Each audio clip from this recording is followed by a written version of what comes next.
खुदा की मोहब्बत, क्योंकि खुदा ने दुनिया से ऐसी मोहब्बत रखी कि उसने अपना इकलौता बेटा बख्श दिया, ताकि जो कोई उस पर ईमान लाए हलाक ना हो बल्कि हमेशा की ज़िंदगी पाए।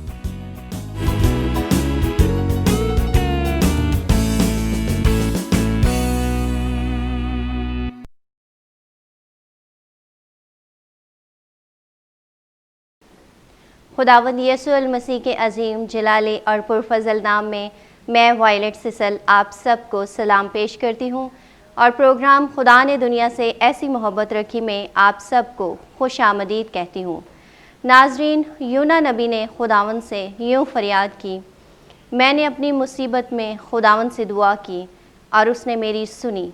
मैंने पाताल की तह से दुहाई दी, तूने मेरी फरियाद सुनी। मैं पहाड़ों की तह तक गर्क हो गया, ज़मीन के अड़बंगे मुझ पर हमेशा के लिए बंद हो गए। तो भी ए खुदावंद मेरे खुदा, तूने मेरी जान पाताल से बचाई। जब मेरा दिल बेताब हुआ तो मैंने खुदावंद को याद किया और मेरी दुआ तेरी मुक़द्दस हैकल में तेरे हजूर पहुँची। आइए नाजरीन, हम भी अपनी फ़रियादें खुदावंद के हजूर पेश करें, क्योंकि हमारी निजात खुदावंद की तरफ से है। और मिसरूफ जॉर्डन की खूबसूरत सी आवाज़ में ये गीत सुने।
इतनी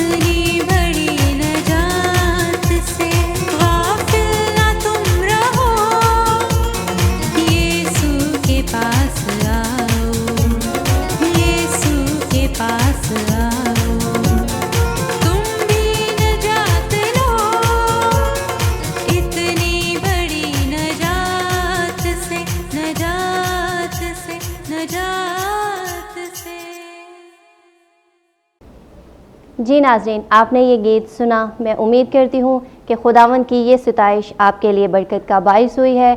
और आइए अब अंकल डेविड और पिंकी के पास चलें और उनसे आज की कहानी सुने। आइए चलते हैं।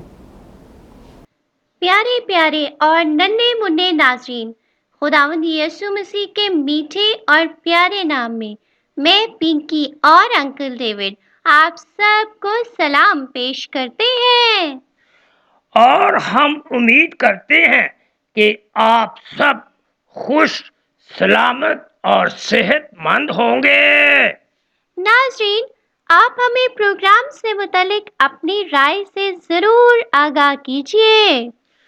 जी हाँ नाजरीन, ताकि हम जान सकें कि किस हद तक ये प्रोग्राम आपके लिए बरकत का बायस हो रहा है। नाज़रीन, हमारी यही कोशिश है कि आप कलाम की इन सच्चाइयों के वसीला से खूब रूहानी तरक्की पाएं। हाँ जी, और खुदा से खूब बरकतें हासिल करते रहें। अंकल डेविड, आज की कहानी के बारे में बताइए। पिंकी बेटा, आज की कहानी का नाम है खुदा याकूब को बरकत देता है।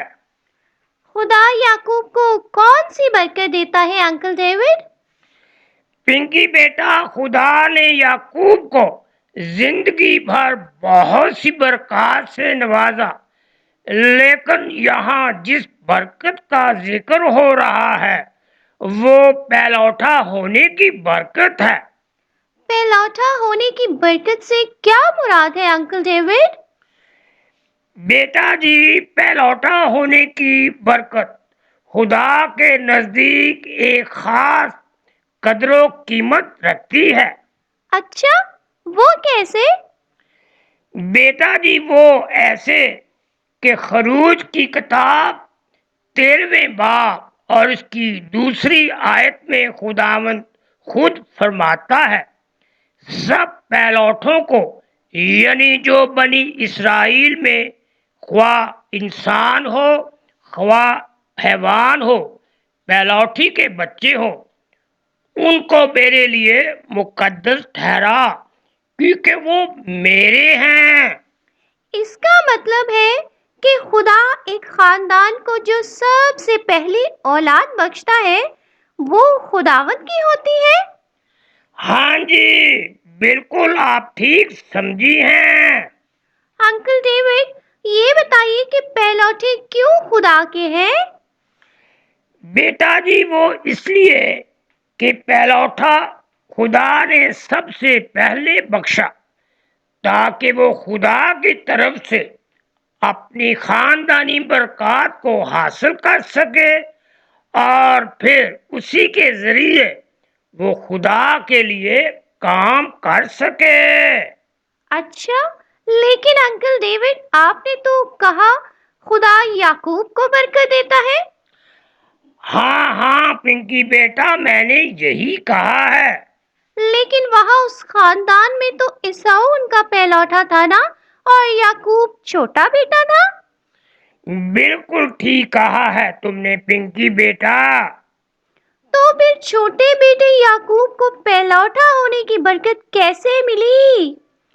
बेटा जी, यही बात आज की कहानी के वसीला से तुम सीख लोगी। अच्छा जी। हाँ जी, पिंकी बेटा, आइए ये कहानी सुने। खुदा याकूब को बरकत देता है। जब ईसाऊ और याकूब बड़े हुए तो रिबका याकूब से मोहब्बत रखती थी, लेकिन इसहाक ईसाऊ से मोहब्बत रखता था। याकूब घर में रहना पसंद करता था, जबकि ईसाऊ शिकार पसंद करता था। एक दिन जब ईसाऊ शिकार से वापस लौटा तो उसे बहुत भूख महसूस हो रही थी। ईसाऊ ने याकूब से कहा, तूने जो कुछ पकाया है मुझे भी दे। याकूब ने जवाब दिया, पहले तू अपने पहलौठे होने का हक मुझे दे दे। सो ईसाऊ ने अपने पहलौठे होने का हक याकूब को दे दिया। तब याकूब ने उसे कुछ खाना दिया। इसहाक ईसाऊ को बरकत देना चाहता था, लेकिन इससे पहले कि वो ऐसा करता, रिबका और ईसाऊ ने उसे धोखा दिया कि याकूब ईसाऊ जैसा ही लगे। इसहाक बहुत ज़ईफ हो गया था और देख भी नहीं सकता था। सो याकूब ने ईसाऊ के कपड़े पहने और बकरी की खाल अपनी गर्दन और हाथों पर बांध ली। याकूब इसहाक के पास आया और कहा, मैं ईसाऊ हूँ, मैं तुझसे बरकत लेने आया हूँ। जब इसहाक ने बकरी के बाल छुए और ईसाऊ के कपड़ों की महक ली तो उसने सोचा कि वो ईसाऊ ही है और उसे बरकत दी। ईसाऊ याकूब से नफरत करने लगा क्योंकि याकूब ने उसके पहलौठे होने का हक और बरकत धोखे से ले ली। सो उसने अपने बाप के मरने के बाद याकूब को मार डालने का मंसूबा बनाया। लेकिन रिबका को ईसाऊ के मंसूबे का पता चल गया। सो उसने और इसहाक ने याकूब को दूर अपने नातेदारों में रहने को भेज दिया। याकूब वहाँ कई सालों तक रहा और इस दौरान उसने शादी की और उसके यहाँ एक बेटी और 12 बेटे पैदा हुए। खुदा ने उसे बहुत दौलतमंद कर दिया। केनान में अपने घर से 20 साल दूर रहने के बाद याकूब अपने ख़ानदान, नौकरों और जानवरों के रेवड़ के साथ वापस लौटा। याकूब अपने भाई ईसाऊ से अभी तक खौफजदा था कि शायद वो अब भी उसे कत्ल कर डाले। चुनाचा उसने ईसाऊ को जानवरों के कई रेवड़ तोहफे के तौर पर रवाना किए। वो नौकर जो जानवरों को ईसाऊ के पास लेकर गए ने कहा, ये जानवर तेरे खादम याकूब की तरफ से हैं, वो भी जल्द आ रहा है। लेकिन ईसाऊ उसे पहले ही माफ़ कर चुका था और वो बड़ी खुशी से फिर एक हो गए। बादज़ा याकूब केनान में बड़े अमन और सुकून से रहा। जब इसहाक ने वफ़ात पाई तो ईसाऊ और याकूब ने उसे दफनाया। खुदा के अहद के वो तमाम वादे जो पहले इब्राहिम के साथ थे, फिर इसहाक के साथ और अब याकूब के साथ थे। नाज़रीन, आपने कहानी देखी और सुनी और हमें उम्मीद है कि आपने खुदा के बुलावे और उसके अजीम मकासद के बारे में सीखा है। और अब अगले हफ्ते तक के लिए हमें इजाजत दीजिए। खुदा हाफिज। जी नाज़रीन, आपने हमारी आज की ये कहानी देखी और सुनी। मैं उम्मीद करती हूँ कि इसके वसीला से आपने खुदावंद का कलाम सीखा है और अब वक्त है कि हम डॉक्टर मार्टिन लूथर की मुख्तसर कैटेकिज़्म के वसीला से भी खुदा का कलाम सीखें। हमारा आज का मज़मून है पहला आर्टिकल, जिसमें आज हम मज़ीद सीखेंगे कि इब्लीस कौन है, उसने खुदा की तख्लीक को क्यों बर्बाद किया, और हम सीखेंगे इब्लीस और उसके फरिश्तों की बगावत के बारे में। इब्लीस का आदम और हवा को गुनाह में धकेलने का क्या मकसद था, खुदा ने अपने बेटे को इस दुनिया में निजात दहिंदा बनाकर क्यों भेजा। आइए सीखते हैं। खुदावंद यीशु मसीह के मुबारक और जलाली नाम में आप सबकी सलामती हो। आज हम खुदावंद की कलाम में से सीखेंगे पहले आर्टिकल के बारे में, और आज का हमारा सवाल है इब्लीस कौन है, और इसके बारे में जानने के लिए हम बाइबल मुकद्दस में से हवालाजात का मुतालिया करेंगे। दूसरा पत्रस दूसरा बाब चौथी आयत। खुदा ने गुनाह करने वाले फरिश्तों को न छोड़ा बल्कि जहन्नम में भेजकर तारीगारों में डाल दिया ताकि अदालत के दिन तक हिरासत में रहे। मत्ती 25 बाब 41वीं आयत। ऐ मलाउनो, मेरे सामने से उस हमेशा की आग में चले जाओ जो इब्लीस और उसके फरिश्तों के लिए तैयार की गई है। हमने खुदावंद के कलाम में से सीखा इब्लीस उन फरिश्तों का लीडर है जिन्होंने गुनाह किया और जहन्नम में हमेशा की आग के हवाले कर दिए गए। और मज़ीद जानेंगे इब्लीस ने खुदा की तख्लीक को क्यों तबाह किया, और इसके बारे में जानने के लिए हम बाइबल मुकद्दस में से हवालाजात का मुतालिया करें। मत्ती 13वां बाब 36 से 43 आयत। यीशु ने इब्लीस के बारे में कहा कि वो खुदा के काम का दुश्मन है। यूहन्ना 8 बाब 44वीं आयत। इब्लीस शुरू ही से खूनी है और सच्चाई पर कायम नहीं रहा क्योंकि उसमें सच्चाई है ही नहीं। जब वो झूठ बोलता है तो अपनी ही सी कहता है क्योंकि वो झूठा है। पहला पत्रस 5 बाब 8वीं आयत। तुम्हारा मुखालफ इब्लीस गर्जने वाले शेर बबर की तरह ढूंढता फिरता है कि किसको फाड़ खाए। मकाशवा 12 बाब 12वीं आयत। ऐ खुशकी और तरी तुम पर अफसोस, क्योंकि अबलीस बड़े कहर में तुम्हारे पास असर कर आया है, इसलिए कि जानता है कि मेरा थोड़ा सा वक्त बाकी है। दूसरा तिमोथियुस 2 बाब 25 और 26वीं आयत। और मुखालफों को हलीमी से तादीब करे, शायद खुदा उन्हें तौबा की तौफीक बख्शे और खुदावंद के बंदा के हाथ से खुदा की मर्जी के असीर होकर अबलीस के फंदे से छूटे। हमने खुदावंद के कलाम में से सीखा, अबलीस ने खुदा की तख्लीक को तबाह किया क्योंकि वो खुदा का दुश्मन है और सच की मुखालफत करता है और चाहता है कि तमाम लोगों को अपने फंदे में फंसाए ताकि वो भी जहन्नम में उसके साथ हों। और मज़ीद जानेंगे खुदा ने तबाहशुदा दुनिया को बर्बाद करके नई दुनिया को क्यों ना शुरू किया, और इसके बारे में जानने के लिए हम बाइबल मुकद्दस में से हवालाजात का मुतालिया करेंगे। नूह 3 बाब 22वीं आयत। ये खुदावंद की शफ़क़त है कि हम फना नहीं हुए। हिजकिय्याह 33 बाब 11वीं आयत। मुझे अपने हयात की कसम, शरीर के मरने में मुझे कुछ खुशी नहीं, बल्कि इसमें है कि शरीर अपनी राह से बाज आए और जिंदा रहे। मत्ती 25 बाब 34वीं आयत। आओ मेरे बाप के मुबारक लोगों, जो बादशाही बनाए आलम से तुम्हारे लिए तैयार की गई है, उसे मेरास में ले लो। पहला यूहन्ना 3 बाब 8वीं आयत। खुदा का बेटा इसीलिए जाहिर हुआ था कि अबलीस के कामों को मिटाए।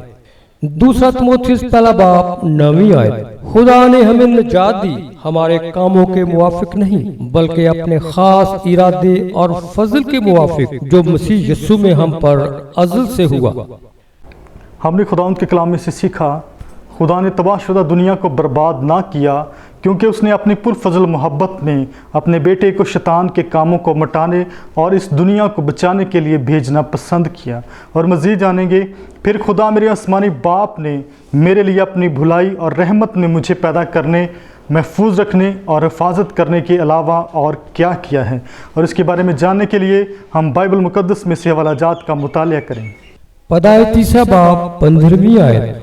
और मैं तेरे और औरत के दरमियान और तेरी नस्ल और औरत की नस्ल के दरमियान अडावत डालूंगा, वो तेरे सर को कुचलेगा और तू उसकी एड़ी पर काटेगा। दूसरा तिमोथियुस 1 बाब 9वीं और 10वीं आयत। जिसने हमें निजात दी और पाक बलावे से बुलाया और हमारे कामों के मुआफिक नहीं, बल्कि अपने खास इरादा और उस फजल के मुआफिक जो मसीह यीशु में हम पर अज़ल से हुआ, मगर अब हमारे मुनज्जी मसीह यीशु के ज़हूर से जाहिर हुआ, जिसने मौत की नीस और जिंदगी और बका को उस खुशखबरी के वसीला से रोशन कर दिया। यूहन्ना 3 बाब 16वीं और 17 आयत। क्योंकि खुदा ने दुनिया से ऐसी मोहब्बत रखी कि उसने अपना इकलौता बेटा बख्श दिया, ताकि जो कोई उस पर ईमान लाए हलाक न हो, बल्कि हमेशा की जिंदगी पाए। क्योंकि खुदा ने बेटे को दुनिया में इसलिए नहीं भेजा कि दुनिया पर सजा का हुक्म करे, बल्कि इसलिए कि दुनिया उसके वसीला से निजात पाए। हमने खुदा के कलाम में से सीखा, खुदा मेरे आसमानी बाप ने अपनी भलाई और रहमत में अपने इकलौते बेटे को मुझे निजात देने के लिए भेजा। हमने खुदा के कलाम में से पढ़ा, सुना और सीखा। मेरी दुआ है इस कलाम के वसीला से खुदावंद आप सबको बरकत दे, आमीन। नाज़रीन, मैं खुदावंद की शुक्रगुजारी करती हूँ कि खुदा हमें चुन लेता है और चुने जाने के बाद वो हमें एक दूसरे के लिए बाइसे बरकत बनाता है कि हम एक दूसरे को सिखाने के लायक हो सकें। खुदावंद की शुक्रगुजारी हो आप सब के उस एतमाद के लिए जो आप हम पर रखते हैं और अपने निजी दुनियावी और रूहानी मसाइल हमें बताते हैं, ताकि हम ईमान में मुत्तफिक होकर आपके लिए दुआ कर सकें। और वो खुदा जो रहम और तरस से भरा हुआ खुदा है, जो शफ़क़त और वफ़ा में गनी है, वो हमारी दुआओं को सुनता और कबूल करता है, और इसके लिए उसी की हम्द व सिताइश हो। और मेरे वो भाई और बहन जो अभी तक अपनी दुआओं के जवाब पाने के मुंतज़िर हैं, वो अपने दिलों में हरगिज़ ये ख्याल ना करें कि उनके ईमान कमज़ोर हैं, क्योंकि खुदा का बंदा सुलेमान अपनी किताब में यूँ फरमाता है, हर चीज़ का एक मौका और हर काम का जो आसमान के नीचे होता है एक वक्त है। आप बिल्कुल परेशान और मायूस ना हों, बल्कि खुदा के जवाब का इंतज़ार करें। वो आपको भी अपने वक्त के मुताबिक ज़रूर मुहैया करेगा। जी नाज़रीन, आपने हमारा आज का ये प्रोग्राम देखा और सुना। मैं उम्मीद करती हूँ कि ये आपके लिए बरकत का बायस हुआ है। और अब प्रोग्राम के इख्तिताम पर मेरी आपसे ये दरख्वास्त है कि प्रोग्राम को मज़ीद बेहतर करने के लिए आप अपनी आरा हमें ज़रूर भेजिए, हमें ज़रूर लिखिए। हमारा पता है confessional evangelical Lutheran church, 26 Ravi block, Shadman town, Sahiwal, Pakistan. Calls और मैसेजेस के लिए हमारा फ़ोन नंबर है 03027891 आप अपना ख्याल रखिएगा। खुदावंद आपको ढेरों बरकतों से माला माल करे। आमीन।